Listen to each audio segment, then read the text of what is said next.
সুপ্রিয় দর্শক সবাইকে স্বাগত জানাচ্ছি প্ল্যানেটারি হেলথ একাডেমিয়া সুরক্ষার প্রতিদিন অনুষ্ঠানে। আপনাদের সঙ্গে রয়েছি আমি ডাক্তার অমিতা হাসান। আজকে আমরা চোখের আঘাতজনিত সমস্যা ও তার প্রতিকার নিয়ে কথা বলবো। আমরা জানি চোখ আমাদের সবচেয়ে দেখার জন্য সবচেয়ে গুরুত্বপূর্ণ একটি অর্গান এবং এই অঙ্গটি দিয়ে আমরা আসলে সমগ্র পৃথিবী সুন্দরভাবে অবলোকন করতে পারি। আসলে চোখ নেই তো পৃথিবীর সৌন্দর্য আমাদের কাছে অনুপস্থিত থাকে এবং এই চোখের অনেক সময় দেখা যায় যে চোখের খুব সামান্য আঘাতজনিত সমস্যার কারণে অনেক সময় দৃষ্টিশক্তি হারাতে হয়। এছাড়াও অন্যান্য আঘাত যেরকম রোড ট্রাফিক অ্যাক্সিডেন্ট, যে কোনো ধরনের আমরা বলছি বুলেট ইনজুরি অথবা পিলেট ইনজুরি অথবা কোনো ধরনের আমরা বলছি যে মারামারি অথবা এই ধরনের ক্ষেত্রেও কিন্তু চোখে আঘাত লাগতে পারে এবং সেই আঘাতটি দৃষ্টিশক্তি পর্যন্ত কেড়ে নিতে পারে। সে বিষয়ে সতর্ক হওয়া ভীষণ জরুরি এবং তাই আমাদের আজকের আয়োজন চোখের আঘাতজনিত সমস্যা এর প্রতিকার। সঙ্গে কথা বলার জন্য আমাদের সঙ্গে স্টুডিওতে উপস্থিত রয়েছেন doctor Mominul Islam, senior consultant, সহযোগী অধ্যাপক ও বিভাগীয় প্রধান, রেটিনা বিভাগ ও uveitis clinic, Ispahani Islamia eye institute ও হাসপাতাল। আপনাকে স্বাগত। ধন্যবাদ। আমরা যে কথাটি বলছিলাম যে আসলে আঘাতজনিত সমস্যা এটি একটি, আমি বলবো যে চোখের চিকিৎসার ক্ষেত্রে বড় একটি অংশ দখল করে আছে।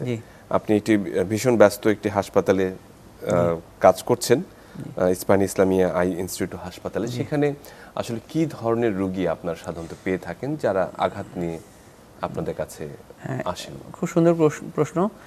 আমরা জানি যে ইস্পাহানি আই হসপিটাল আমরা যেখানে কাজ করি এটা অনেক পুরাতন হসপিটাল এবং অনেক বড় হসপিটাল। এখান থেকে সারা বাংলাদেশ থেকে প্রচুর রোগী আসে, বিভিন্ন ভ্যারাইটি। আমাদের এখানে 9টা ডিপার্টমেন্ট আছে, তার মধ্যে এই আঘাতজনিত মানে রোগীগুলোকে দেখার জন্য আলাদা টিম আছে, আলাদা ডিপার্টমেন্ট আছে এবং সাথে আমরা রেটিনা ডিপার্টমেন্টের ডক্টররা কাজ করে, সাথে কর্নিয়া বিভাগের কাজ করে। কারণ একটা রোগী যখন চোখে আঘাত পায়, চোখের আঘাতের লেয়ারগুলো বিভিন্ন রকমের হয়। চোখের সামনে আমাদের অনেকগুলো পার্ট আছে, যেটা কালো যেটা দেখছি এটা কর্নিয়া বলছি, যেটা আসলে কালো না, এটা ট্রান্সপারেন্ট, বাট আমরা পিছনে যেই কালারটা থাকে ওটাকে ওটাকে কর্নিয়া, যেটা মেইনলি মানে বেশ প্রথম আঘাতটা ওখানে লাগে। এবং সাথে অনেক সময় দেখবেন যে চোখের সাদা যে অংশটা ওটাকে বলা স্ক্লেরা, ওই জায়গাতে অনেক সময় দেখা যাচ্ছে যে ইনজুরি হতে পারে এবং ওই ইনজুরি কতটুকুন মানে সিভিয়ার সেটার উপর নির্ভর করে ভিতরের অংশগুলো। যেমন এরপরে থাকে লেন্স, এরপরে থাকে একটা জেলি লাইক সাবস্টেন্স যেটা ভিট্রিয়াস বলি, এবং তার পিছনে থাকে রেটিনা। তো আপনার আঘাতটা কীরকম হতে পারে সেটার ডিপেন্ড করে আপনার আঘাতের কী পরিমাণ চাপটা। যেমন অনেক সময় একটা বাচ্চা, অনেক পেশেন্ট ফোন করে কিংবা আসে যে ডাক্তার সাহেব আমার বাচ্চা ছোট, আঙ্গুলের খোঁচা লেগেছে, সাদা অংশে রক্ত জমে আছে। দেখা যাচ্ছে অনেক পেশেন্ট কিন্তু আছে যে হঠাৎ করে একটু মানে চোখ চুলকাতে হঠাৎ করে নিজের আঙ্গুল লেগেছে, চোখটা লাল হয়ে গেছে, যেমন সাদা অংশ লাল জমে আছে, যে সাবকনজাংটিভাল হেমোরেজ বলি আমরা। তো এইরকম এই ধরনের একটা ইনজুরি আসতে পারে। তারপর কর্নিয়াতে কোনো ইনজুরি হতে পারে, যে কর্নিয়াতে স্ক্র্যাচ লাগলো, হ্যাঁ, এবং এটা খুব খুব পেইনফুল। যখনই এটা কর্নিয়াল অ্যাব্রেশন বলি, এই কর্নিয়া যখন অ্যাব্রেশন হয় না, তখন রোগীরা তাকাতে পারে না, কন্টিনিউয়াসলি পানি পড়ে এবং চোখটা ফুলে যায়। যখন এই ধরনের কন্ডিশন, তখন বুঝতে হবে কর্নিয়াতে কোনো ইনজুরি হয়েছে। এরপর যদি দৃষ্টি দেখতে কম হচ্ছে, তার মানে বুঝতে হবে লেন্স ইনজুরি হয়েছে কিংবা রেটিনা কিংবা রক্তক্ষরণ হয়েছে। ডিপেন্ড করে আপনি কী ধরনের আঘাত পাচ্ছেন। এখন আমাদের দেশে, বাংলাদেশে আমরা যেরকম রোগী পাই, দেখুন বাচ্চাদের যেমন সুপার গ্লু, কোনো যদি কেমিক্যাল ইনজুরি যদি হয়, যেমন মনে করেন যে অনেকের বাসায় দেখা যায় অনেকে পান খায়, পানের চুনটা অ্যালকালি, হ্যাঁ, এটা কিন্তু খুব ডেঞ্জারাস। চুনে ঝাড় দিতে গিয়ে বাচ্চা, ছোট বাচ্চা কিংবা নাতি আছে, চোখে যায় লাগলো, এটা সঙ্গে সঙ্গে যদি ইমিডিয়েটলি ওটা মানে ট্রিটমেন্ট না হয়, চোখটা ড্যামেজ হয়ে যেতে পারে। কিংবা আবার যারা মহিলারা যারা আছেন, যারা রান্না বান্না করছেন, তাদের হঠাৎ তেলের ছিটা লাগছে, এটা তো খুব কমন, এটা কমন। এই জিনিসগুলা আমরা পাই সাধারণত। আরো কিছু পাই, সেটা হচ্ছে শার্প কাটিং ইনজুরি, যেমন বাচ্চাদের হাতে দেখা যাচ্ছে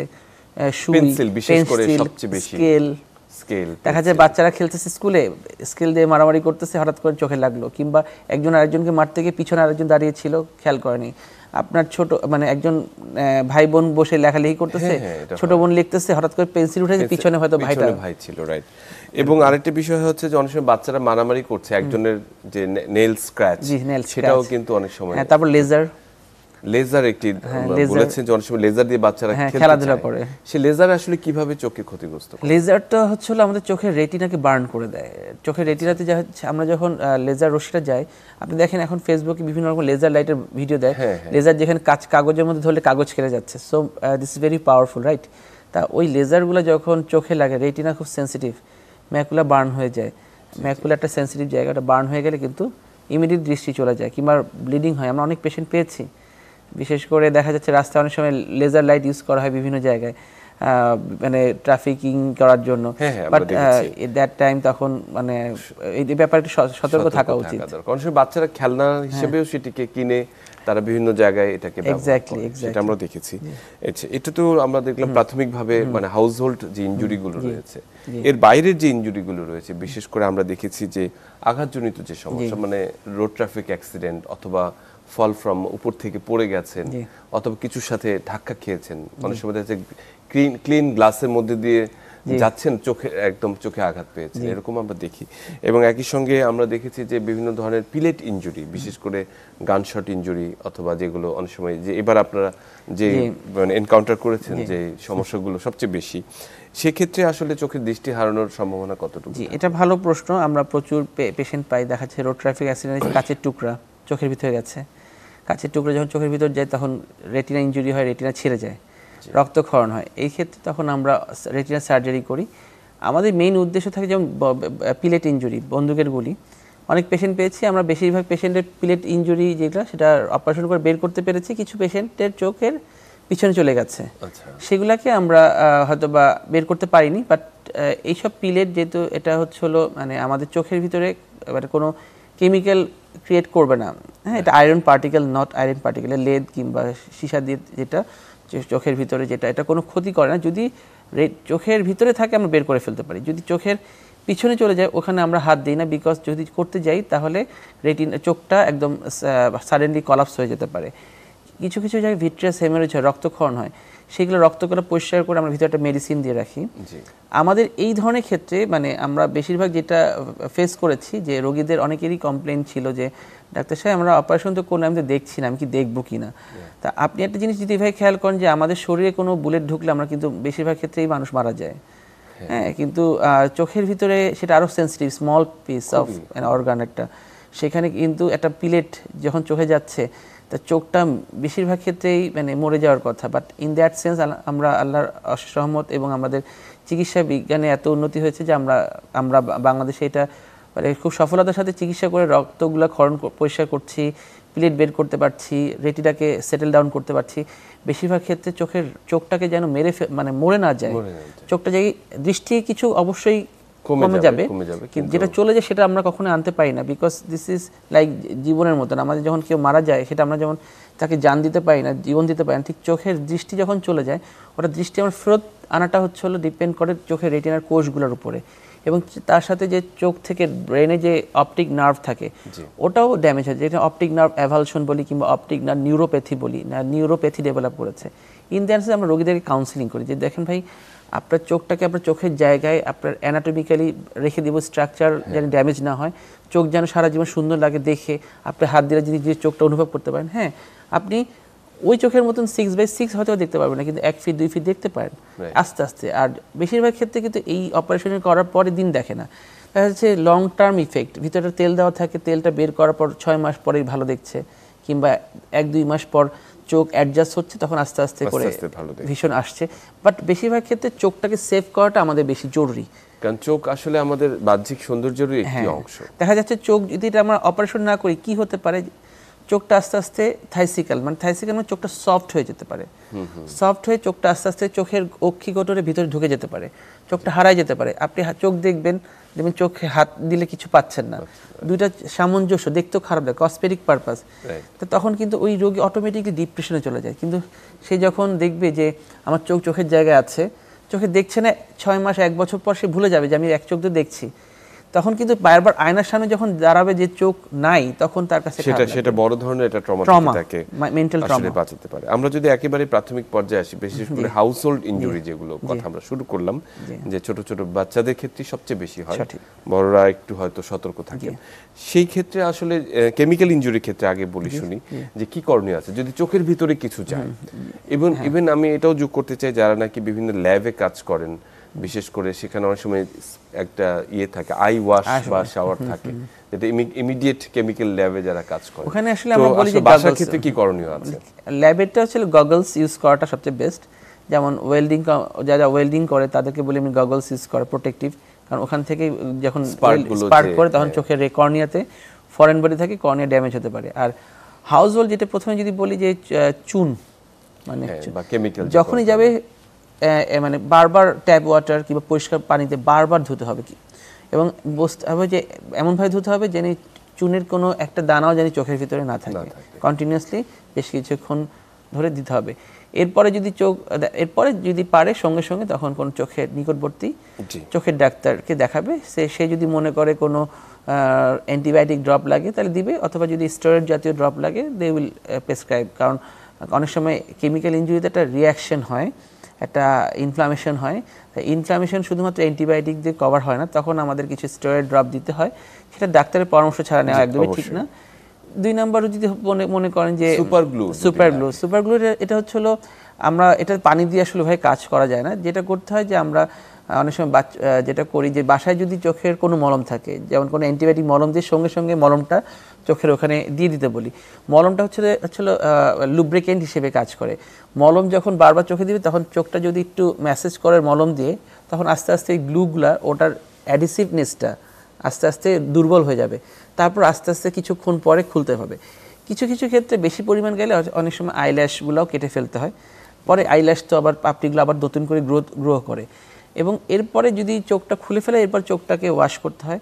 ওয়াশ করার পরে যদি ট্যাপ ওয়াটার ইজ গুড, পরিষ্কার পানি, ফুটানো পানি নরম করে, এরপরে নিকটবর্তী চোখের ডাক্তার যে আমার চোখের কর্নিয়াতে কোনো ইনজুরি হচ্ছে কিনা, কোনো অ্যান্টিবায়োটিক লাগবে কিনা, কোনো কেমিক্যাল ইনফ্লামেশনের জন্য আমার অন্যান্য স্টেরয়েড ড্রপ লাগবে কিনা, এটা ডাক্তার নির্ধারণ করবে। কিন্তু প্রাথমিক অবস্থায় যদি বাসায় মলম থাকে কিংবা দোকান থেকে একটা অ্যান্টিবায়োটিক আই অয়েনমেন্ট, যে কোনো antibiotic eye ointment, because this is lubricant, গ্রিজের মতন কাজ করে, তা তখন চোখের মধ্যে দিয়ে দিতে পারলে চোখ ও নিজে ট্রাই করবে, আর সুপার গ্লুটা অ্যাডিসিভনেসটা কমতে থাকবে। আর যদি মনে করেন যে চোখে তেল গেল, ওটাও একটা হচ্ছিল চোখে পানি দেওয়া, বেশিরভাগ করে পানি দেওয়া। তারপর বাইরে থেকে আসার পর চোখ দিয়ে পানি দেওয়া, এবং অনেক সময় বাইরে ঘুরতে গেলে চোখে বাদামের খোসা চোখে লেগে থাকে, তো চোখটাকে ওয়াশ করে বারবার।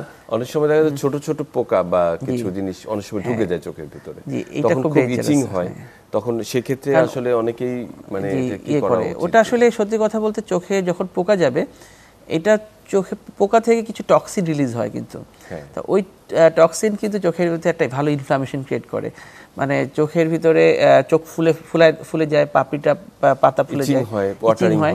তখন পানি দেওয়ার পরে অবশ্যই অ্যান্টিবায়োটিক ড্রপ দিয়ে শুরু করা, যে কোনো একটা অ্যান্টিবায়োটিক ড্রপ দিয়ে শুরু করা, এবং অবশ্যই উইদিন 24 আওয়ার্সের মধ্যে একজন নিকটবর্তী চোখের ডাক্তারকে দেখা, বিকজ ইন দ্যাট সেন্স আমাদের মাঝে মাঝে আমাদের স্টেরয়েড জাতীয় ড্রপে যেতে হয়, বাট ওটা ডাক্তার নির্ধারণ করবে।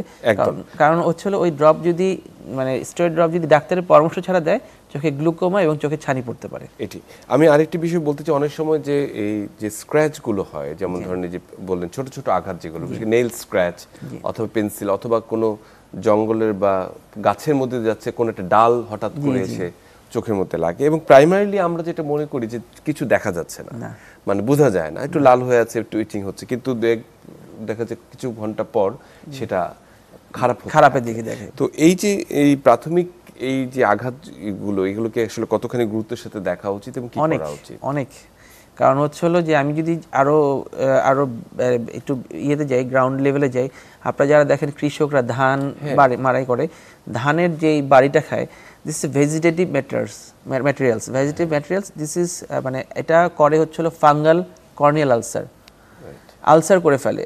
এবং যদি যে চোখের ভিতরে যে ময়লা গেল, পরিষ্কার ঠিক মতো করা হলো না, ঠিক টাইম চিকিৎসা করা হলো না, অ্যান্টিবায়োটিক পড়লো না, কিংবা ডাক্তারের কাছে গেল না, ওই ঠিক আছে লাল হয়েছে ঠিক হয়ে যাবে, ড্রপ তো দিলাম, ফার্মেসি থেকে একটা ড্রপ নিয়ে অ্যান্টিবায়োটিক দিলাম, ভালো হয়ে যাবে, নট লাইক দ্যাট। এরকম দেখা যাচ্ছে এটা দুই দিন পর দেখবেন যে ওই কর্নিয়ার জায়গাটা স্পট পড়ে গেছে এবং এত ব্যথা হবে এবং ওটা আর ওই আগের মতন কখনোই আর আসতে চায় না। এই জন্যে এই ভেজিটেটিভ ম্যাটেরিয়ালস কিংবা মানে মাটি জাতীয়, আপনি খেয়াল করবে শুনেছেন কি না জানি আমরা বলতে পারছি না, যে অনেক সময় গ্রামে এখনও কিন্তু গাছের রস দিয়ে চোখে চিকিৎসা করা হয়। এখনও কিছু কিছু জায়গা আমরা পেয়েছি, তারা দেখা যাচ্ছে চোখে কিছু গেছে, তখন ওই কোয়াক ডাক্তার যারা একটু গাছের রস এইটা চোখের ভিতরে দেখা যাচ্ছে আমাদের ফাঙ্গাল কর্নিয়াল আলসার ডেভেলপ করছে এবং চোখ নষ্ট হয়ে আসছে। আর যেটা স্ক্র্যাচের প্রাথমিক চিকিৎসা হচ্ছিল যদি দোকান থেকে একটা অ্যান্টিবায়োটিক ড্রপ দিয়ে 3 থেকে 6 ঘন্টা চোখটাকে প্যাড ব্যান্ডেজ করে দেওয়া হয়। মনে করেন রাত্রেবেলায়, রাত্রে 10টা-11টার সময় ডাক্তার পাচ্ছে না, অ্যান্টিবায়োটিক ড্রপ দিয়ে টাইট করে একটা টেপ দিয়ে ব্যান্ডেজ করে ঘুম পাড়ায় দেন সকালবেলা, অনেক সময় এটা অটোমেটিকলি উইদিন 3 to 4 আওয়ার্সের মধ্যে হিলিং হয়ে যায়। এটি একটু খুব দারুণ কথা বলেছেন, বারে বারে যে ঘষা বা দেখার চেষ্টা করা, আদারওয়াইজ খুব কিছু করা, এটা আসলে খুব পেইনফুল। কর্নিয়াল অ্যাব্রেশনে আসলে চোখ ফুলে যায়, চোখ পাতা ফুলে যায়, এরকম একটা অবস্থা। আচ্ছা, সেক্ষেত্রে অনেক সময় আপনারা, যেটা আমি আসলে একটি কথা অনুভব করছি প্রয়োজনীয়তা, যে আমরা সবগুলো মানে উইংয়ের দেখি যে 24 আওয়ার্স ইমার্জেন্সি সার্ভিসের একটি গুরুত্ব রয়েছে, বিশেষ করে চোখ যেহেতু ভীষণভাবে গুরুত্বপূর্ণ, কিন্তু সমগ্র আমরা যে একদম প্রান্তিক জনগোষ্ঠীর কথা চিন্তা করি, চোখের ক্ষেত্রে এই যে ইমার্জেন্সি মানে যে ইমার্জেন্সি যে সাপোর্টটা, সেটা আসলে কতখানি মানে দিতে পারছেন, বা আসলে কোথায় কোথায় আমরা সারা দেশে সেটি ব্যবস্থা করতে পারছি কিনা? এটা ভালো প্রশ্ন, কারণ আমরা জানি যে প্রাথমিক চিকিৎসা আমাদের যে কোনো এমবিবিএস ডক্টর দিতে পারে। আমরা যখন এমবিবিএস পড়ি আমাদের ইন্টার্নির সময় কিন্তু আই ডিপার্টমেন্টেরও প্লেসমেন্ট থাকে, এবং আই ডিপার্টমেন্টের প্লেসমেন্ট থাকা অবস্থা তখন আমাদের যথেষ্ট প্রাথমিক চিকিৎসাগুলো দেওয়া হয়। এবং সো যখনই কোনো রোগী, বাংলাদেশে যত সরকারি হসপিটাল আছে বিভিন্ন প্রান্তিক এলাকায়, জেলা, উপজেলা, যেটা এখানে ওখানে যারা মেডিকেল অফিসার ডিউটি করছেন কিংবা তারা কিন্তু যখনই রোগী আসে তারা কিন্তু একটা প্রাথমিক চিকিৎসা দিচ্ছে। এমনকি আমি এটাও দেখেছি, দেখা যাচ্ছে কোনো ইনজুরি হচ্ছে, লিড ইনজুরি হচ্ছে, হঠাৎ করে বাঁশের বাড়ি খেয়ে চোখের কেটে গেছে, তারা কিন্তু খুব সুন্দরভাবে তারা খুব সুন্দর করে স্টিচ দিয়ে তারা দেখা যাচ্ছে মেডিকেল কলেজ, মানে দেখা যাচ্ছে মনে করেন ওই এলাকার যেই জেলাভিত্তিক যে মেডিকেল কলেজ, ওখানে যে চোখের ডাক্তার থাকে তার কাছে রেফার করছে, নাহলে জাতীয় চক্ষু বিজ্ঞান আছে, নাহলে স্পান ইসলামিয়া চক্ষু হাসপাতাল আছে, তারপর পিজি হাসপাতাল, টারশিয়ারি কেয়ারে, ওটা ডিপেন্ড করে যেই এলাকায় হচ্ছে। হ্যাঁ, এটা একটা ঠিক যে অনেক সময় দেখা যাচ্ছে যে ইমার্জেন্সি, যেমন চোখে হঠাৎ করে রক্তক্ষরণ হলো ডায়াবেটিস রোগীদের, সে ওই মুহূর্তেই মানে ইমার্জেন্সি ট্রিটমেন্টটা পাচ্ছে না, কিন্তু সে তখন রেফার্ড হয়ে আসলে তখন আমরা, তবে এই বিষয়টাকে আসলে আরো ভাবা উচিত হয়। আমরা আসলে চোখের আঘাতজনিত কিছু কারণ নিয়ে কথা বলবো, তবে তার আগে একটা ছোট্ট বিরতি নিয়ে আসি। সুপ্রিয় দর্শক, ছোট্ট একটা বিরতিতে যাচ্ছি। সুরক্ষায় প্রতিদিন সঙ্গে থাকুন, ফিরে আসছি একটু পরেই।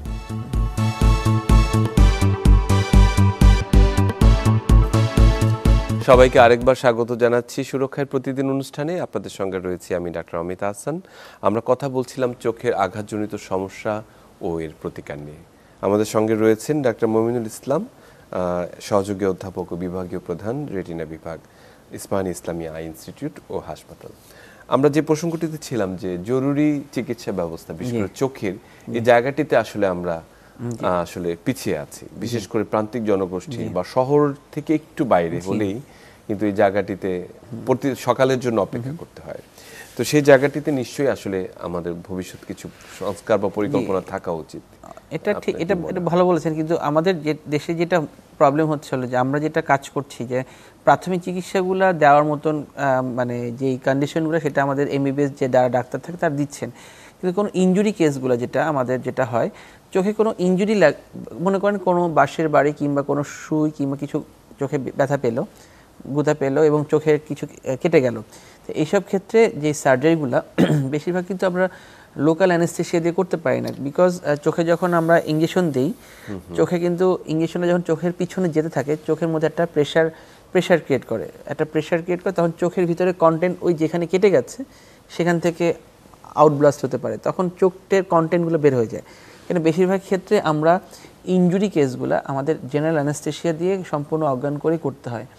আর যেহেতু জিএ দেওয়ার যে ইকুইপমেন্টগুলো একদম প্রান্তিক যেই হসপিটালগুলোতে রাতের বেলায় ওটা যেটা জেলাভিত্তিক হসপিটালগুলোতে থাকে, হ্যাঁ, যেটা হচ্ছে থানাতে থাকতে পারে, কিন্তু একদম জিয়ে দেওয়া, অজ্ঞান করে যে করার এই কন্ডিশনগুলো থাকে না, যার কারণে ওই তখন অ্যান্টিবায়োটিক ড্রপগুলো দিয়ে ব্যান্ডেজ করে পরের দিন সকালবেলায় রেফারাল টার্সিয়ারি হসপিটালগুলোতে পাঠানো হয়। বিকজ এগুলো ছিল এগুলো sub speciality, super sub speciality, কিন্তু রেটিনা ইঞ্জুরি হয় এই জিনিসগুলো স্পেশাল ট্রেইন ডক্টর লাগে, যা মানে যেটা এত প্রান্তিক জায়গায় আসলে পৌঁছানো অনেক সময় সম্ভব হয় না। তারপরেও আমাদের চোখের যে ডাক্তাররা যারা, আমাদের সিনিয়র টিচাররা যারা এসব নিয়ে কাজ করছে, তারা এগুলো নিয়ে ন্যাশনাল আই কেয়ার একটা গ্রুপ আছে, তারা বিভিন্ন জায়গায় কাজ করার চেষ্টা করছে, মানে তারা দে আর ওয়ার্কিং অন ইট, দে আসলে কীভাবে চোখের সেবাটা একদম প্রান্তিক জায়গায় দেওয়া যাচ্ছে। Still we are trying to, আসলে কথা চলছে এবং আমরা আশা করছি যে সেটা নিয়ে হয়তো আরো কথা হবে। আমি যে কথা বলছি যে আরেকটি প্রসঙ্গ চলে আসে, বিশেষ করে মধ্যরাতে অনেক সময় দেখা যাচ্ছে যে চোখের মধ্যে যে ছিনতাইকারীরা অনেক সময় চোখের ছিনতাই করার পর চোখের মধ্যে মলম বা কোনো কিছু তারা লাগিয়ে দেয় এবং করতে যে চোখের ইনজুরিও হয় এবং এটা কেমিক্যালও তারা অনেক সময় চোখটা কালো হয়ে যায়, ব্ল্যাক আই হয়ে যায়। এই জায়গাটিকে আসলে আসলে কিভাবে, মানে তখন তারা কি করবেন? সবাই তখন হন্যে হয়ে যায়, কি করবেন? চোখের বাঁচাবেন নাকি থানায় যাবেন নাকি ডাক্তারের কাছে যাবেন? সবচেয়ে মেইন হলো আমরা বললাম যে এনি টাইপ অফ কেমিক্যাল মানে ভালো কাজ করে, যত পানিতে ওয়াশ করবে তত ভালো। এবং অনেক সময় দেওয়ার সময় তখন হঠাৎ করে ব্ল্যাক আই হয়ে যায়, চোখটা লাল কালো হয়ে যায়। তো এই ক্ষেত্রে ওই ওদের টেনশন করার কিছু নেই, যে এটা 2 থেকে 3 সপ্তাহের মধ্যে অটোমেটিকলি ঠিক হয়ে যায়, 1 নাম্বার। 2 নাম্বার হলো যদি কর্নিয়াল ইনজুরি হয় কিংবা অ্যাব্রেশন হয়, তাহলে ওই যে আমরা বললাম যে প্রথমে যদি হয়, প্রথমে প্যাড ব্যান্ডেজ, যে দেখা যাচ্ছে তাকাতে পারছে না, মানে পর্যাপ্ত পরিমাণ পানি দিয়ে ওয়াশ করার পরে চোখটাকে ব্যান্ডেজ করে ফেলা। আর যদি রাতের বেলায় কোনো ডাক্তার না পায়, অ্যান্টিবায়োটিক ড্রপটা ঘন ঘন দিয়ে চোখটাকে ব্যান্ডেজ করা। অ্যাটলিস্ট অ্যান্টিবায়োটিক ড্রপ পেলে চোখের ভিতরে যেই জার্মগুলো, ব্যাকটেরিয়ার ইনফেকশনগুলো প্রাথমিকভাবে থামিয়ে দেয়। বাট অবশ্যই নেক্সট দিন তাকে মানে বিশেষজ্ঞ ডাক্তারকে দেখাতেই হবে, বিকজ আয়ের সাথে সাথে আমার ক্যাটারেক্ট ডেভেলপ করছে কিনা, আমার লেন্স ইনজুরি হয়েছে কিনা, চোখের রেটিনাতে রক্তক্ষরণ হয়েছে কিনা, আরও এক্সট্রা কোনো ইনজুরি হয়েছে কিনা, ওটা আমাদের স্লিট ল্যাম্প মাইক্রোস্কোপ, একটা মাইক্রোস্কোপ আছে, ওটার মাধ্যমে আমার দেখতে হয়, কারণ খালি চোখে অনেক কিছু দেখা যায় না। যার কারণে ইমিডিয়েটলি যে পানি দিয়ে ওয়াশ করাটা সবচেয়ে শ্রেয়। দেখা যাচ্ছে যে ওই সময়টা ছিনতাইকারী যখন দিয়ে চলে যাচ্ছে, ওই রোগীদেরকে থানা করতে করতে চোখে পানি দেওয়ার জায়গাটা হয় না, সেটা প্রচুর পরিমাণে পানি দিয়ে ওয়াশ করলে এটা অনেকটাই ইমপ্রুভ করে ফেলে। আমরাও তাই করি যখন আমাদের কাছে আসে, একদম ভালো করে। হ্যাঁ, আমরা তখন এই যে ডিস্টিল ওয়াটার দিয়ে সুন্দর করে চোখের মধ্যে, মানে পানির উপরে আসলে চোখের প্রাথমিক চিকিৎসার উপর কিছু নেই, ওটা ওয়াশ করে ওই কেমিক্যাল যে প্রতিটা কমানে, তারপর অ্যান্টিবায়োটিক ড্রপগুলো ইনডিউস করি কিংবা অ্যান্টি ইনফ্লামেশন যেই ড্রপগুলো। আচ্ছা, খুবই চমৎকার বলেছেন। সাথে আমরা যদি তখন একটু প্যারাসিটামল জাতীয় ওষুধ খেতে পারি, তাহলে কি হয়, ইনফ্লামেশনটা কম হয়। যেমন আমরা প্যারাসিটামল তো অনেক সময় চোখ ফুলে যাচ্ছে, ব্যথা হচ্ছে, ডাক্তার পাচ্ছে না, আমরা প্যারাসিটামল খেলে ইনফ্লামেশনটা কিছুটা কম থাকছে। সেটা হচ্ছে আরেকটি যেটি আসলে বলছিলাম, যেটির কোনো আসলে কোনো সীমা পরিসীমা নেই, কোনো সময় নেই, যেটা আমরা বলছি যে আঘাত, মানে আরটিএ, রোড ট্রাফিক অ্যাক্সিডেন্ট অথবা ফল ফ্রম হাইট, যে এই ধরনের ক্ষেত্রে চোখের সাধারণত কি কি ধরনের ইনজুরি হয়ে থাকে? এটা খুব একটা গুরুত্বপূর্ণ প্রশ্ন। আমি কেন বলবো যে আমাদের দেশে বেশিরভাগই আমরা দেখি যে রোড ট্রাফিক অ্যাক্সিডেন্ট বেশি পাইছিল, বাইক অ্যাক্সিডেন্টগুলো আমরা বেশি, সড়ক দুর্ঘটনায়। আর হলো দেখা যাচ্ছে বাস ইনজুরি, বাসে করে যাচ্ছে, হঠাৎ করে বাস অ্যাক্সিডেন্ট করেছে, কাচের টুকরা। আমি গত সপ্তাহে আগে আমি একজন রোগীর অপারেশন করলাম, সে সিএনজি চালক, সিএনজি চালাতে গিয়ে সিএনজি অ্যাক্সিডেন্ট করেছে, তারপর চোখের ভিতর কিছু একটা গেছে, সে বুঝতে পারে নাই, পরে ডাক্তারের কাছে সে সেলাই করে দিয়েছে, সে আমাদের কাছে ইসলামিয়াতে আসছে।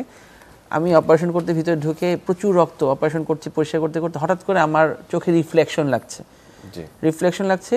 তখন আমি, কারণ আমাদের লাইট একটা প্রোব ঢুকাই ভিতরে দেখার জন্য, হঠাৎ করে মনে হলো যে কিছু একটা আয়নার মতন।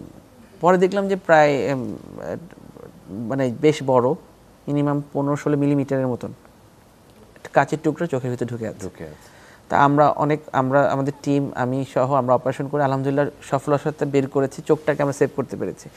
This is one type of injury, যে এটা সে জানেও না কত তাড়াতাড়ি কাচের টুকরার ভিতরে ঢুকে গেছে, সে জানেই না। সে যখন ওই টুকরাটা তাকে আমরা ফেরত দিয়েছি, সে জাস্ট অবাক যে স্যার এটা কেমন করে ঢুকলো আমার চোখে, কেমন করে ঢুকলে সম্ভব। যেমন 17 বছর পরেও একজন রোগীর আমরা চোখের ভিতরে কাচের টুকরা বের করেছি, এরকমও আছে। এবং সবচেয়ে বড় কথা হলো যে যদি কোনো লোহার টুকরা ঢুকে যায়, কোনো injury, that is very dangerous, because ওগুলো হলো আমাদের চোখটাকে আস্তে আস্তে পচন ধরে ফেলে, যেমন মরিচিকার গ্লাস ইউজ করেন আঘাত সামনের, যখন তারা কোনো আঘাতের সামনের সম্মুখীন অনেক সময় গ্লাসের টুকরো, এবং সবচেয়ে বড় ইনজুরি হয়েছে চোখের রেটিনা ডিটাচমেন্ট হয়ে যায়। লেন্সটা চোখে যে লেন্সটা যেই জায়গায় থাকার কথা লেন্সটা ভিতরে পড়ে যায়, পিছনে অপটিক নার্ভটা অনেক সময় ছিঁড়ে যায়। যখন এই কন্ডিশনগুলো হয় তখন দৃষ্টি আসার সম্ভাবনা অনেকটাই কমে যায়। আমরা তখন রিহ্যাবিলিট করার চেষ্টা করি, চোখটাকে জাস্ট চোখের জায়গায় রাখার চেষ্টা করি। অনেক সময় লেন্স মানে জায়গা থেকে তখন অনেক সময় যদি লেন্স জায়গা থেকে সরে যায় তখন লেন্সটা বের করার পরে আমরা যদি সুযোগ থাকে আমরা স্ক্লেরার ফিক্সেশন আয়ল থাকে, যেটা ওই জায়গায় আমরা লেন্স সুতা দিয়ে সুন্দর করে ভিতরে ইন্টারনাল ফিক্সেশন করে দিই। যদি তার রেটিনা ভালো থাকে সে লেন্স দিয়ে ভালো দেখে, আর যদি রেটিনা ভালো না থাকে তাহলে দৃষ্টিটা একটু কম থাকে। বাট যদি রেটিনার কিছু সেন্সিটিভ পোর্শন থাকে, যেটা আমি সবসময় বলি ম্যাকুলা, রেটিনার যেই পোর্শন, ওটা যদি ড্যামেজ না হয় তাহলে দেখা যাচ্ছে অপারেশনের পরে পেশেন্ট যথেষ্ট ভালো দেখেন। আসলে আপনি একজন রেটিনার বিশেষজ্ঞ, মানে রেটিনার আর কি আঘাতজনিত কোনো কারণে রেটিনার আসলে ক্ষতিগ্রস্ত হতে পারে? আমরা রেটিনার আঘাতের মেইন কারণ হচ্ছে হলো আঘাত ছাড়া যারা মাইনাস পাওয়ারের চশমা পড়ে তাদের চোখের রেটিনাতে অনেক সময় কিছু ডিজেনারেশন চেঞ্জ হয়। ডিজেনারেশন মানে কিছু জায়গায় পাতলা থাকে রেটিনা, ওই পাতলা জায়গা যে থেকে চোখের ভিতরে পানি ঢুকে রেটিনা ছিঁড়ে যেতে পারে। তারপর এইসব রোগীদের, যেমন ক্রিকেট বল বাচ্চারা খেলা, একদম যেমন বাচ্চাদের অনেক সময় আসে আবার সামনে শীত আসছে, কর্কের ব্যাডমিন্টন খেলে ফেদার ইনজুরি, তা এই জিনিসগুলো আমরা খুব পাই। কিন্তু যে যখনই শীত আসে আমরা প্রতি বছর মিনিমাম 30 থেকে 40টা পেশেন্ট মিনিমাম, মানে আমি পাচ্ছি ব্যক্তিগত, আরও ডক্টরও তো আছেন, কর্কে বাড়ি খাচ্ছে কিংবা ব্যাডমিন্টনে একজন ডবল স্কেল থেকে ব্যথা পাচ্ছে। এটাকে ট্রমাটিক ইউভিআইটিস আমরা একটা টার্ম বলি, ট্রমাটিক যে ইনফ্লামেশন, এই ধরনের ইনজুরি হয়। যদি রেটিনাতে যদি কোষের ড্যামেজ না হয় এটা শর্ট টাইম ট্রিটমেন্টের মাধ্যমে বেটার হয়। যদি চোখের রেটিনা ইনজুরি হয় তাহলে দৃষ্টি কিছু কম থাকে এবং এইসব রোগীদের ভবিষ্যতে চোখে ছানি পড়ার একটা সম্ভাবনা থাকে। এবং যদি অনেক সময় লেন্স যদি ডিসপ্লেস হয়ে যায় আমরা লেন্সটাকে সরিয়ে নতুন লেন্স বসিয়ে দিই। যদি রেটিনা ছিঁড়ে যায় আমরা অপারেশন রেটিনা জোড়া লাগিয়ে দিই। বাট যদি ওই সব কিছু ডিপেন্ড করে আপনার ইনজুরির কতটুকু ডেপথনেসের উপর আমাদের ভিশনটা আসে। যদি ডেপথনেসটা কম থাকে তাহলে আলহামদুলিল্লাহ ভিশনটা আমরা ফেরত দিতে পারি আল্লাহর অশেষ রহমতে। বাট যদি ডেপথনেসটা বেশি থাকে আসলে ডিফিকাল্ট, তখন আমরা চোখটাকে সেভ করাটাকে আমাদের প্রাইমারি দায়িত্ব মনে করি। খুবই চমৎকার করে বললেন।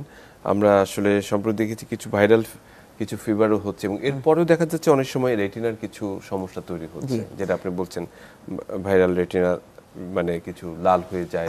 আমাদের দেশে কিন্তু আমরা অনেক সময় দেখি যে অনেক রোগীদের কিন্তু মানে জ্বর হওয়ার পরে চোখ লাল হয়ে যায় এবং চোখের দৃষ্টি কমে যাচ্ছে কিছু কিছু ক্ষেত্রে, আগে হতো না। এখনকার ভাইরাল ফিভারের প্যাটার্নগুলোতে কিছু হয়, যেটা আমরা পোস্ট ভাইরাল রেটিনোপ্যাথি, অনেক সময় বিশেষ করে ভাইরাসজনিত কোনো রোগ, ভাইরাল ফিভার হলে তখন হচ্ছে চোখের ভিতরে অ্যান্ডোপথালমাইটিস আমরা বলি, অ্যান্ডোজেনাস অ্যান্ডোপথালমাইটিস। হঠাৎ করে বাচ্চাদের জ্বর হলো, টাইফয়েড হলো কিংবা নিউমোনিয়া হলো, ভালো হয়ে গেছে অ্যান্টিবায়োটিক পেয়ে, হঠাৎ করে 2 সপ্তাহের মধ্যে চোখ লাল, চোখের দেখে না। তা এই ক্ষেত্রে তখন আমাদের ইনফেকশন হতে পারে। আরেকটা জিনিস হতে পারে যেটা হচ্ছিল অনেক সময় আমাদের যখন এই স্যালাইন দেয়, স্যালাইনের মাধ্যমে কিন্তু অনেক সময় সমস্যাগুলো হয়। স্যালাইনের ভিতরে কোনো জার্ম ঢুকে গেলে ওটা চোখে যে ইনফেকশন করতে পারে। এটা আমরা অ্যান্ডোজেনাস অ্যান্ডোপথালমাইটিস একটা জটিল টার্ম আছে। এই টার্মের মধ্যে আমাদের দেখা যাচ্ছে স্যালাইন ওয়াটার কিংবা জ্বরের পরে কিংবা মেয়েদের যাতে ইউটিআই ইউরিনারি ট্র্যাক্ট ইনফেকশন মেয়েদের যদি থাকে তাদেরও দেখা যায় চোখে এই ধরনের জ্বর থেকে চোখে ইনফেকশন হতে পারে। এই ক্ষেত্রে আমাদের দ্রুত চিকিৎসার মাধ্যমে চোখটাকে সেভ করতে হবে। প্রথমে সার্জিক্যাল প্রসিডিউরের মাধ্যমে ইনফেকশনগুলো সরাতে হবে, দেন চোখের স্ট্রাকচারটাকে। আমি আসলে একটু অন্য প্রসঙ্গেই আসি, সেটি হচ্ছে যে যদি চোখ কখনো মানে তুলেই ফেলতে হয়, যে চোখটিকে আর দেখানো সম্ভব হচ্ছে না এবং কোনো কারণে, তাহলে রিকনস্ট্রাকটিভ সার্জারি বা যেটা সেটা আপনারা করে থাকেন নিশ্চয়ই, যাতে এটা করা হয় বিকজ মাঝে মাঝে রোগীদের চোখ এমন একটা কন্ডিশনে চলে যায়, আমি চোখ মানে ফেলে দিব না স্যার, আমি এভাবে রাখতে চাই। পেশেন্ট একসময় যন্ত্রণা সহ্য না করতে পেরে একটা জিনিস যখন চোখে মরে যায় তখন ওটা পচন ধরা শুরু করে, পেইনফুল ব্লাইন্ড আই বলি আমরাকে। ওটা তখন আমরা অকুলোপ্লাস্টি ডিপার্টমেন্ট আমাদের একটা আছে এবং ওটা চোখের কিছু অংশ ফেলে ভিতরে সিলিকন বল বসিয়ে চোখটাকে রিকনস্ট্রাকশন করে আবার, এটা চোখ নড়াচড়া করে কিন্তু স্থির থাকে না, অন্য চোখের সাথে এটা করে। আচ্ছা, খুবই অসংখ্য ধন্যবাদ। মানে এই যে আপনি প্রাইমারি শেষের দিকে যে রিকনস্ট্রাকটিভ আই সার্জারির কথা বললেন, এটা আমরা বলি যে এভিসেরেশন এন্ড অরবিটাল ইমপ্ল্যান্ট ওকে, এভিসারেশন করে অরবিটাল ইমপ্ল্যান্ট করা হয়। জি, অসংখ্য ধন্যবাদ ডাক্তার মমিনুল ইসলাম। আমরা আজকে চোখের আঘাতজনিত নানান রকম পন্থায় যেটা চোখ আঘাতপ্রাপ্ত হয় এবং তার প্রতিকার নিয়ে কথা বললাম। নিশ্চয়ই ভবিষ্যতে আপনার সাথে আবারও কথা হবে। অনেক ধন্যবাদ। সুপ্রিয় দর্শক, আজকে আমরা চোখের আঘাতজনিত সমস্যা এবং প্রতিকার নিয়ে অনেক গুরুত্বপূর্ণ তথ্য পেয়েছি আমাদের অতিথির কাছ থেকে, এবং সত্যিকার অর্থে সবচেয়ে গুরুত্বপূর্ণ তথ্য হচ্ছে এই যে যখনই চোখের মধ্যে কোনো কেমিক্যাল অথবা আঘাত পাবে বা কিছু হবে, তখন কিন্তু আসলে বিচলিত না হয়ে প্রাথমিকভাবে যে চিকিৎসাগুলোর কথা বললাম, যে ওয়াটারিং করা, চোখের মধ্যে যে সেই কেমিক্যালটিকে আগে পরিষ্কার করা এবং একই সঙ্গে একটি অ্যান্টিবায়োটিক ড্রপ দিয়ে চোখটিকে একটা প্যাড দিয়ে ঢেকে দেয়া, যাতে এর ইরিটেশনটা কম হয়, এবং নিকটবর্তী আপনার যে ডক্টর রয়েছেন অথবা একজন চক্ষু বিশেষজ্ঞের সাথে শরণাপন্ন হওয়া। কিন্তু কখনোই এমনটি করা যাবে না যে এটি নিয়ে বসে থাকা যাবে না, অবহেলা করা যাবে না, তাহলে কিন্তু চোখের দৃষ্টিশক্তি আসলে একেবারেই চিরতরে নিঃশেষ হয়ে যেতে পারে। সবাই ভালো থাকবেন, সুস্থ থাকবেন।